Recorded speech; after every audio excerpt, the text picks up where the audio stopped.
Hey guys, what is up? I am Zone. I got a brand new video for you guys in my series about inside the mind of a Unicum.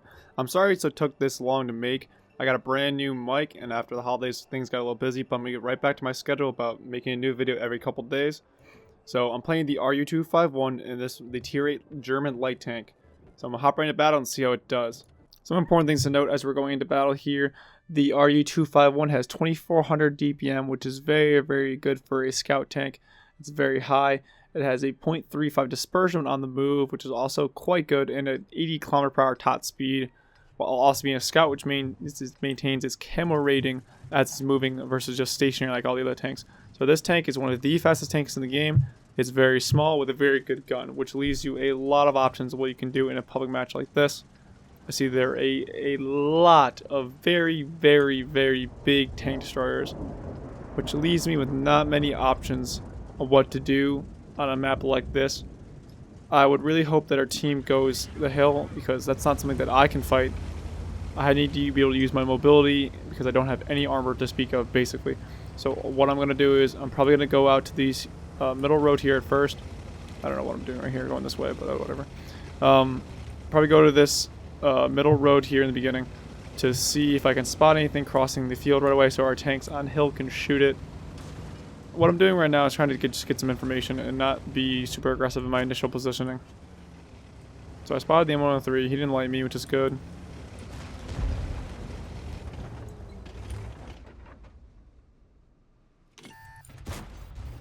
So I was wanting to see if I could get a side turret shot at him. Looks like he moved away. That's okay. So what I'm doing right now is there's no arty, so I don't need to be super worried about that. I'm just going to hide and make sure I don't get shot from the hill. What I'm doing right now is just trying to get information based on where the enemy team is going. Make sure he's not watching me. So obviously our entire team is on hill. If we lose hill, then I don't really know what much else there is to say. Right now I'm just kind of biding for my time, waiting for our team to eventually win the hill. There's not a lot I can do. What I think I'm going to do is I'm going to move out here and see if I can get shots on these guys. And not get completely punished for doing it.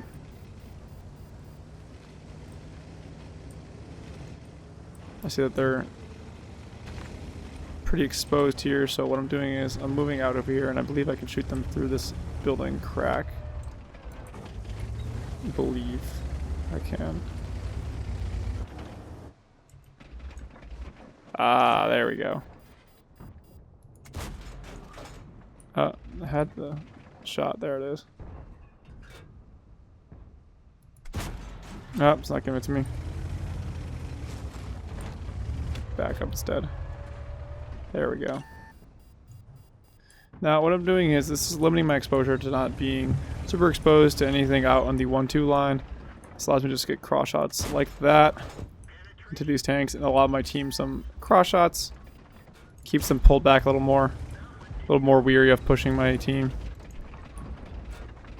What I'm doing right now is just being a pester, waiting for our team to win the hill. They're about to win it, which is great for our team. So now we've won our overmatch, and now I'm just looking to see if I can allow my team to shoot these tanks in the middle. So what I'm going to do is I'm going to go into this ramp right here, try to spot some more things so our team can shoot things like this T-30.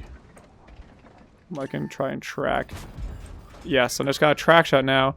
So now I can track him in the open so my team can shoot him again. I know he fired, so I'm going to get another shell off before he reloads. Never mind. It's a small gun. That's what it is. So I'll just take the kill anyway. I see the JP2 is pushed up to the second ridge, so if he backs up at all, I can shoot him. Guys, I make a pretty crucial mistake here, and I really want to show you guys because this is pretty important. What you're going to see is that this T-71 is going to come up to my side and shoot me in the side. And what I'm going to decide to do is I'm going to decide to pull up into the ramp. But what that does is it pins me into the corner here, and this E-75 provides me no help. Now that does the T-54E1. What I should have done was I should just back down and backed out into this alley. It would have given me a route to escape and do even more damage. But this game had been pretty much won for my team, and I wasn't thinking very clearly. This was a mistake of my own. It was a good play than T-Swim for realizing that I was too isolated from my team and he could come kill me very easily. Oh, there's a T-71 right there. That's not good.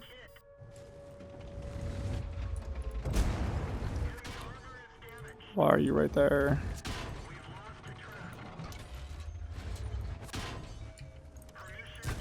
And my HE shell didn't pen, of course. That's okay. What I did was I allowed my team to track this T30 and pin this JP2 into the corner. Unfortunately, this T71 had to completely YOLO me, but our team won the overmatch on the hill, which was great. It allowed our team to push around and flank this entire map. We'll have this game wrapped up in a couple seconds.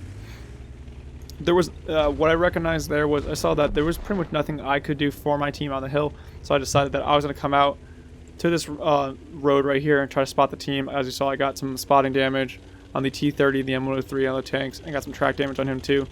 I went for the track shot there instead of on the T30 instead of the kill shot, the damage shot, because all of those tanks on hill could shoot him instead. So pretty much waiting for this team to wrap this up, and then we'll go into the next one.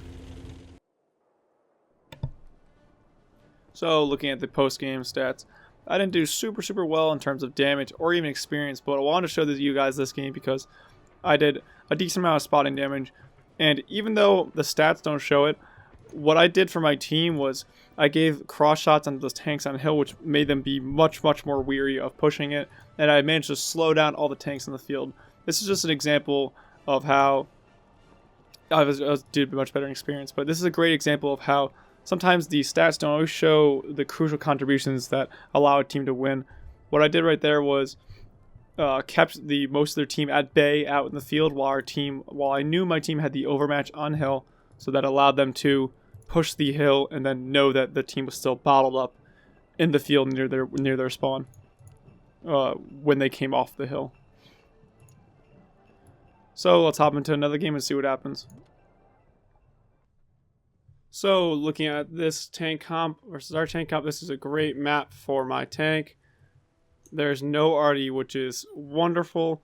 There are a lot of heavy tanks on our team, which will be hard for me to pen, but that is okay. I'm looking at these tank comps right now, and I'm trying to decide if our team is going to win which flank. I'm not really sure which flank my team is going to go to, so I'm going to do just a standard scout run, which is coming up to this little corner right here, this elbow, so to speak, of those two ridges there, and it allows me to spot a lot of tanks that are coming this way. And I'll just do it very quickly, just a little peek over to see what is coming, and then I'm going to back out. I probably won't stay there. It's very exposed position, but it's good for initial scouting runs. Look, the Wheezy's going to do the same thing. That's okay. We'll both do it. I might get some lighting. He might get different lighting. It's gonna depend. So I'm staying on top of this ridge to see if I can light these tanks. So the Wheezy and I both lit quite a few tanks. I'm not gonna stay here now. This 1375 I don't think is gonna challenge us, but he appears to be YOLOing it anyway. I bounce off the 1390, which is very unfortunate, but 1375, and that M41 gets an incredibly small shot into my turret, but alright, I'm not staying here anymore. This 1375, the Wheezy can duel it out. It's not a very good position to stay there. I feel like our team should win this, but I'm worried because it's basically an even fight. We have a lot of tanks out here that just aren't really doing anything. These tanks need to move up and get into the fight. So we'll start putting some cross pressure onto those tanks in the middle right now. So I'm going to go over this ridge line and see what's out here. This 140 is transitioning to the middle ridge, which could become a problem for our team. I don't want him to shoot me, so I'm going to use this building as cover between me and him. He's closing on me. I'm a load of heat rounds. Try to help this 1390 kill him. This Auto 140 really wants to kill me and no one else. What is going on? What are you doing?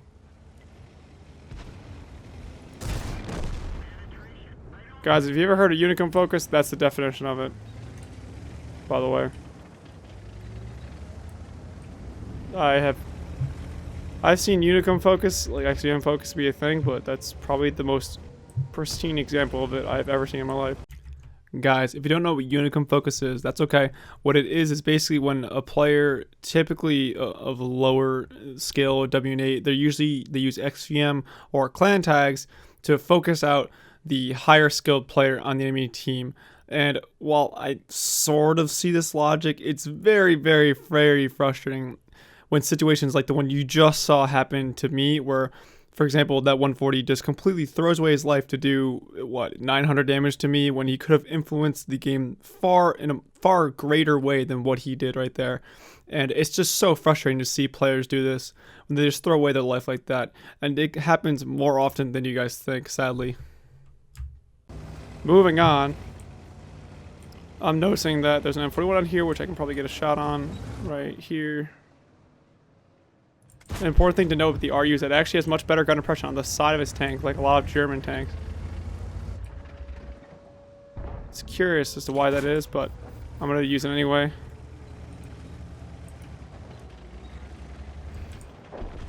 Man, that's just really frustrating what that 140 did. I guess he really decided that I had to die and no one else in this game did. So I realized that now they're on the cap, and we're going to need to get a reset here. So what I'm doing is I'm moving toward the outside of the town here, outside this cap. I know the reset angles from playing Working Me Leave because it's the same cap circle. So what I can do is I know to come into this church. I know I can reset these guys if this building's broken. Oh, there it is. Now this is a really important position to note. This church allows you to get really easy reset shots on these guys. That's why capping out is never really a great play to do on this map and encounter. These guys can't even see me. I'm just gonna keep shooting them until they recognize that I'm here, but they can't even light me right now, so I think these I just blind fired. So I'm gonna keep just putting shells in until I get spotted and until something changes. This is pretty much me just knowing positioning in these tanks, just not know where I am. C-75 is turning a sidearm to me. Okay, now I'm gonna move in. So the resetting is done. I've done 2,000 damage, a lot of reset points. So now I'm gonna move into this ridge line and get some cross shots into these guys. And put them in a crossfire and make them turn their tank to multiple flanks.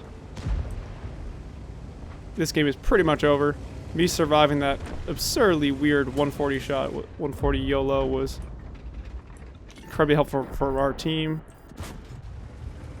That AMX 30 had to make this a lot more challenging by poking in a really poor way.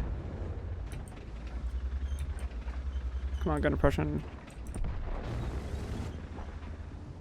The M41's trying to kill me. I'm going to use the next ridge, and close the distance on him, get a shot at this T-30 before he dies.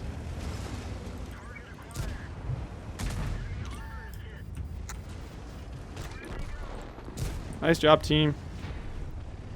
That's a great example, one, of Unicum focus at its pristine. There's really no other explanation for that. I mean, if someone has another explanation for them, please do tell me in the comments, but that right there is a wonderful example of what happens when someone decides that they're going to focus one guy because he's better than me. And that's it. Maybe because he knows me, I don't know. But looking at our team, I was top in experience. I got a lot of reset points, 30 base reset points, which is a great job for our team. It allowed our team to swoop in through the field and clean up what was left on the cap. Our team did a good job pushing the field on the overmatch there. And they had a lot of guys in their team that just kind of sat in the cap. Once they realized that I could get easy resets on them, they should have moved. But that is their fault and not mine. So that about wraps us up, guys. Let me know what you guys think about the new audio. I'm working really hard to increase the production quality of these videos. And I'm sorry for the delay. I'll have more videos out on a very regular basis every couple days or so. Thank you guys so much for watching, and I'll see you in the next one.